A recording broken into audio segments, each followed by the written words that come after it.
Hi, I'm Sahjan Kooner. You're watching me on DESIblitz.com.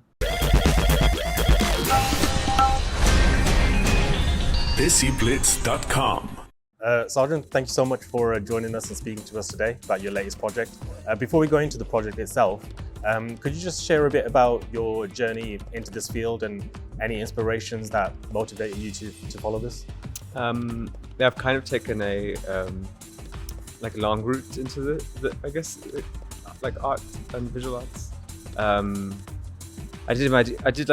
was after high school. I was studying quite a lot in college, art qualifications, and then I went to London and did a degree in fine art at Goldsmiths, and that was really cool. But after I kind of felt burnt out, so I decided to take a break for a few years. So I trained as a kind of like a horticulturalist, which mostly looks after plants, and I was working in with flora from across the globe at a botanic garden in London. And after that, I don't know, something changed in me and I wanted to make art again, and I feel like I'm like the ultimate millennial. But yeah, so I came back into art making through a job in the arts, and I started developing work again for the first time in a while. And from then on, it's kind of just been growing exponentially as a body of work, which kind of explores things I'm quite interested in the contemporary moment, which are kind of migratory processes, technology, and the biologic and the sociological modes of sort of operating in the world right now. So yeah, it's been quite a wild journey. I really like it though, because it kind of feels like it's good to have your own sort of idiosyncratic way of living and being.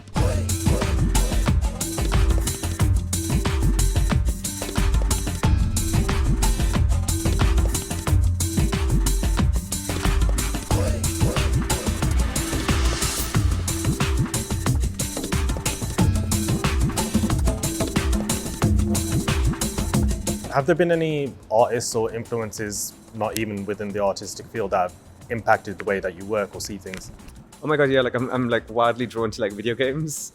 So like Hideo Kojima and Metal Gear Solid franchise, and then also Hidetaki Miyazaki, who made the Dark Souls trilogy. Yeah, I think I have a very eclectic range of interests, which usually kind of dictate how I imagine and see things in the world, and those things usually feed into the way I work.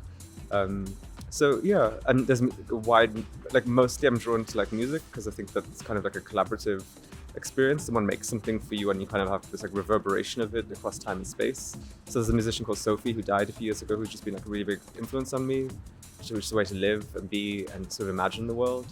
So yeah, I have a quite wide range. I think it'd be quite a long interview. I kept on listing people.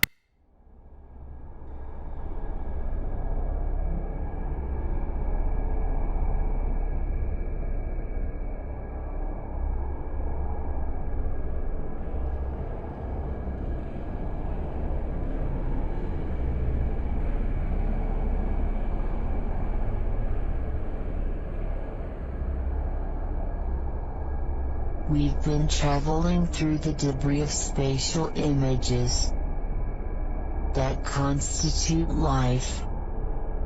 We will merge into a form to be visible for you.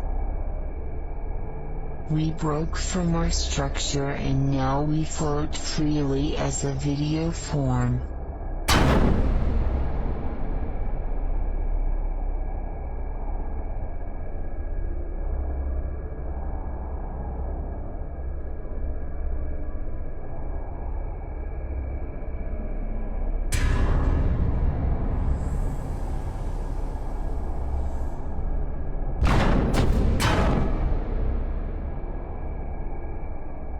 Have any South Asian musicians influenced the way you work?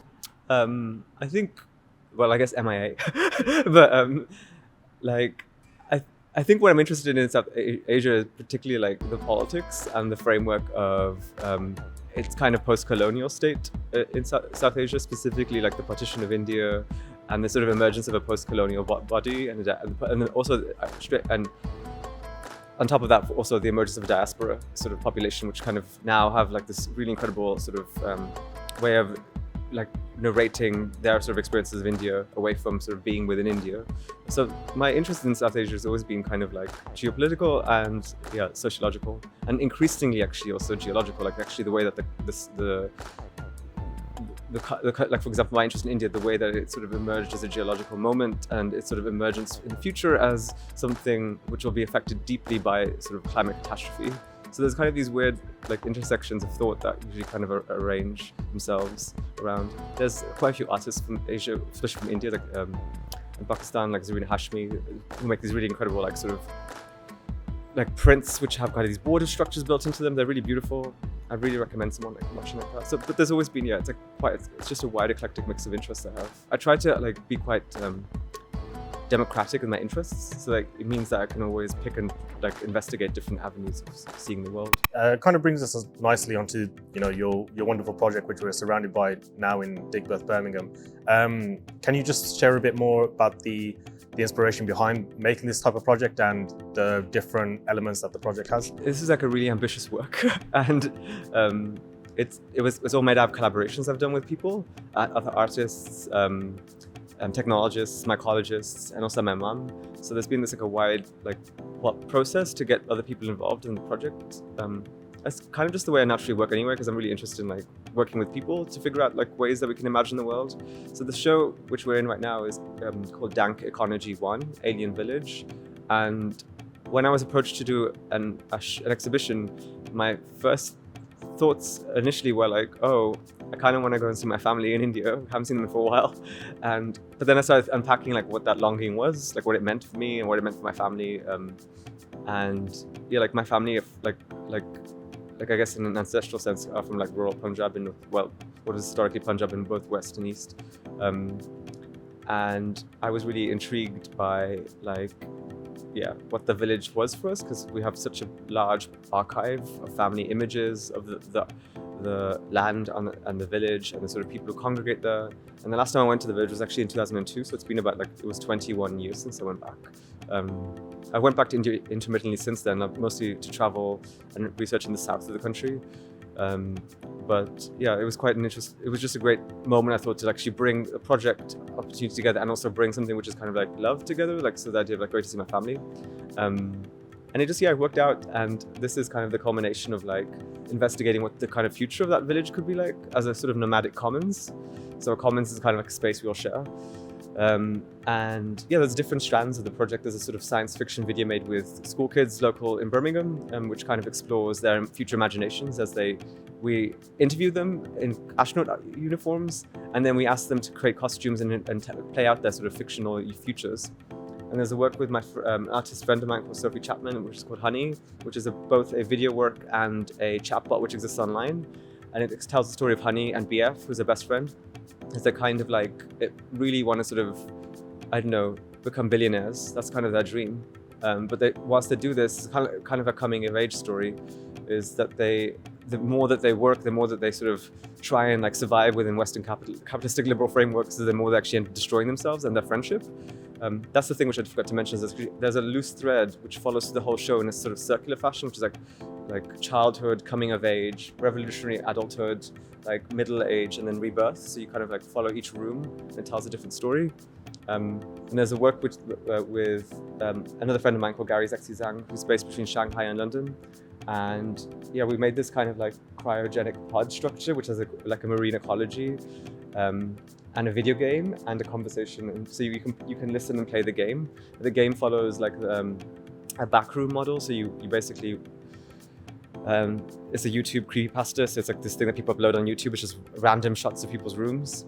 And we've tried to recreate those rooms with the support of Taryn Singh, who's a Birmingham creative, who made a 3D environment for us. And in that, there's the more you work and move in that video game, the more these interruptions of this conversation between Luan, who's is a TikTok superstar, and a bureaucrat take place. So it's kind of a dense work. And then there's these aquatic tanks which have a marine ecology of like flora. There's some fauna in there as well, and there's this aquatic landscape as well of like former buildings from 3D printed buildings.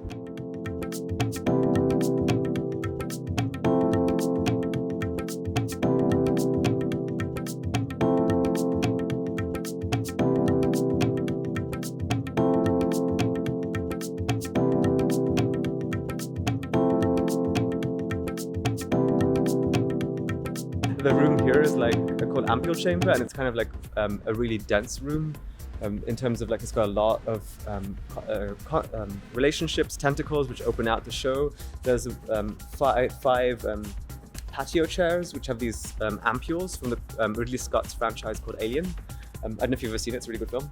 And each one of the ampules has these videos from India, from colonial archives and contemporary archives, which play, and they glitch in and glitch out, they keep changing. There is a wall which has posters, and like a billboard poster which has records and testimonies from people from workshops we ran with the Punjabi village community groups, to unpack people's archives, for them to think about what the village was like for them, and what they see the future of the village being like, because Punjab specifically is going through a huge demographic change. Most people are leaving villages, and there's a huge exodus of youth to migrate outside to Canada, Australia, the US. So it's really beautiful to read through some of people's testimonies, because you can tell like what they're thinking about, what their futures are going to look like. There's a series of vents in the whole space which pump out this smell and the sound. The smell is lemongrass, and the sound is from Metaga Solid. And in that vent specifically, you actually hear testimonies from the workshop, so you can hear people talking about their like families and their futures. In the video, which is the large screen video, which is portrayed, is the one with me and my mum, where we talk about, I ask her to imagine what it'd be like to go to Mars. And it's a dense work. It travels through the beginnings of the Prometheus film through to data taken from the Mars rovers, which are on, right now currently on the surface, with 3D data taken to them. It takes archival footage from India, contemporary footage from India, and sort of glitches it through this like maze. And then the final room is this like is what I call it, like it's called cryophage. It's like the fungal room. So there's these archival images of Mars, India from 1910 to all the way to 2023, and they have got fungal species growing in them, so like basically molds. They're like molds from different parts of the world, parasitic funguses that usually are. And throughout the whole exhibition, on top of that, you actually have these QR codes which you can scan and take you further into the world. Yeah, it's and then like what you said, the light jars have gone blue, so it brings the like level of light down. So yeah, it's kind of a very like 360. Like a really ambitious work, and I'm really proud of it. I'm proud of all the collaborations we did, and everyone who worked on the show together. It meant a lot. There's also a manga, which is part of the show at the front desk. So it's kind of a very ambitious work, but I'm very, I don't know, it felt really rewarding just to do something which actually explores like the future of Punjab in a way which most people might not comprehend, which is, it's not linear, it's kind of like a very non-linear body of work.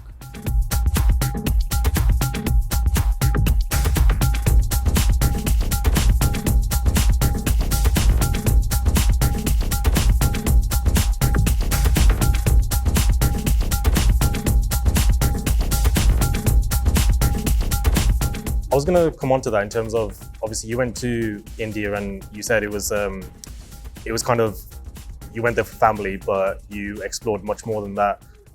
What was the difference? You said it was 20 years since you last went. What was the difference from, well, what you can remember from the past to what you saw when doing this type of research?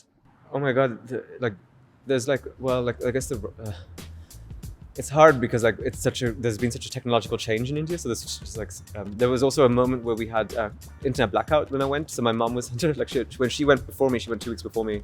So she was under an internet blackout. So I couldn't contact her. I found VPN ways through, of course. Please don't edit that in. And yeah, there's a huge rising middle class there, which are kind of changing the sort of political framework of India. So it's hard to sort of like talk about these things because basically, like as a diaspora body, I'm very critical of like the emergence of some type of politics in India, which is like extremely like Islamophobic and like dangerous to the future of this country. At the same time, there's this kind of radical reimagining internally taking place in India. There's a lot of hope in India internally, which is beautiful to see. So there's like any country, it's like a complex geopolitical imaginary. But the visually what I saw was different was just the expansion of capital. Like it's like something which 20 years ago, it was kind of beginning, I guess. Like it's strange to think like most post-colonial states have to go through this weird decolonial ethno-nationalism to sort of emerge into capital. But yeah, it was just seeing the sort of ascension of wealth in India was kind of strange because it's actually like demographically has some of the most disenfranchised individuals and also some of the wealthiest, right? And they sit next to each other quite a lot of the time. So it's that was kind of visually very striking to see. I love India because I think it's hot. I'm a person who enjoys the heat. and I really enjoyed being around people. I think it's a really vibrant space to be around people in India, and it was really beautiful because I got to go all the way to Chandigarh, to Shimla, to Calcutta, Varanasi, Bodh Gaya. So I got to see quite a lot by train, and I was doing research quite a lot into sort of like the post-colonial moment of India. And Calcutta is sort of a big example of that. So it kind of developed. It's kind of one of the sites where the British Raj and the East India Company kind of set up base, and it was just fascinating to be there. And I love Bengali cuisine anyway, so it was just really beautiful. When you're fusing those things that you saw, those experiences, even conversations with your mom or your family or people that you met there, and fusing it with technology, futuristic landscapes that made this project, what was the importance of that? What did you want to bring to audiences? Yeah, I guess I wanted people to like elasticate people's imaginations a bit about what a site is, specifically like a village in India. Imagining this might not look anything like a village in India, but this is kind of like a proposition for people to think about how futures could emerge, because we're living in a time where the future seems cancelled almost, like we've just kind of like collectively given up on some sort of like ambitious framework to imagine a new future for us, mostly because it seems so bleak for everywhere. But I feel like the opposite could be true. It's like we could actually theorize that something quite fascinating is coming, and we just need to sort of reimagine what that looks like for us. And so I wanted to sort of like fuse, I like elasticating and stretching things as materials, as processes, so that people can really feel that there's something else going on in the space, feel that there's some sort of intervention going on in the way that they sort of live and be, you know. And I think that's just what art making is really about. It's about stretching people's imagination outside of themselves. So yeah, you see kids thinking about the future, you see my mom thinking about the future, and you see like, you enter these video game environments, you see a marine ecology, you know, you see like parts of the Alien franchise get brought in and sit next to like what are considered, the patio chairs basically just as a reference, they're considered global, I keep forgetting the word for this, but it's like multipolar objects, because you can find them everywhere on the earth, like those plastic patio chairs. So positioning all these things together, you can kind of have some reference as a person to things, which is kind of important to me. But yeah, why I bring all those things together, it's just fun. Like it really is. Like it's kind of, I don't know. I think we live in a very deeply utilitarian time, and I think sometimes when you can do interesting things when you break free of that. And I kind of miss that energy where we just kind of like a rave or something, where you just kind of feel like you can do anything.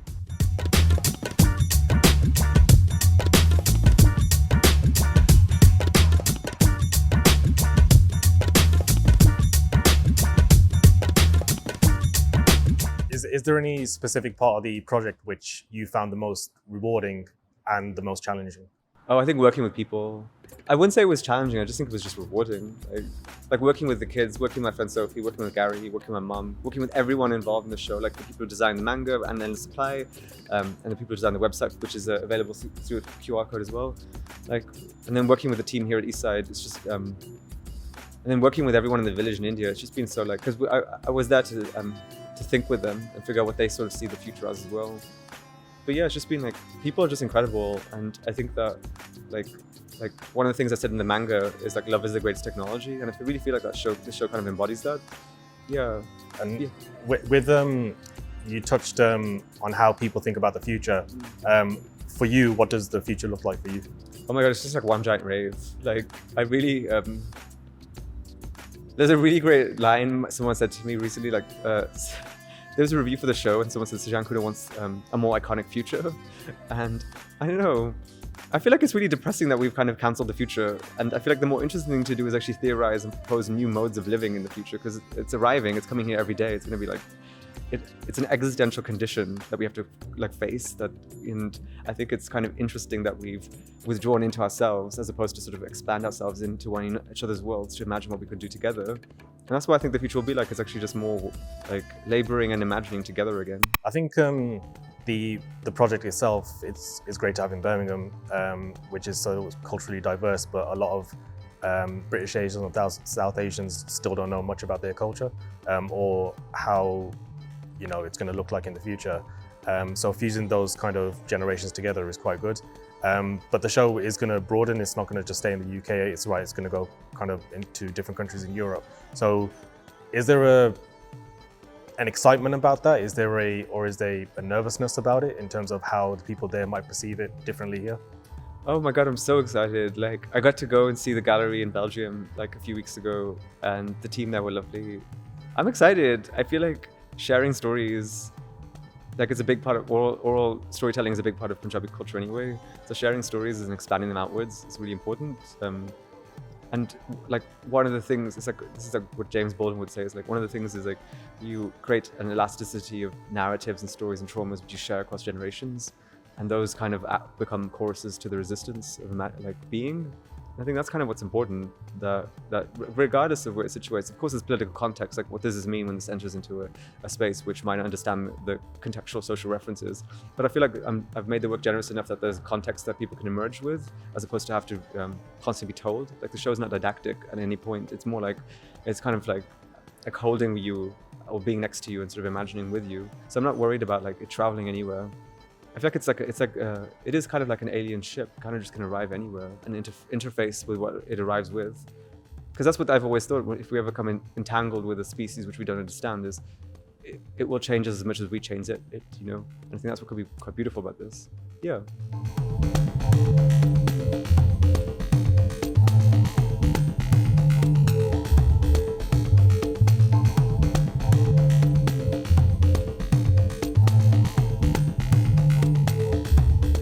And for those people who are kind of looking to get into this field, not just as an artist, it could be within any art form or any medium, what kind of words of encouragement or advice could you give to them?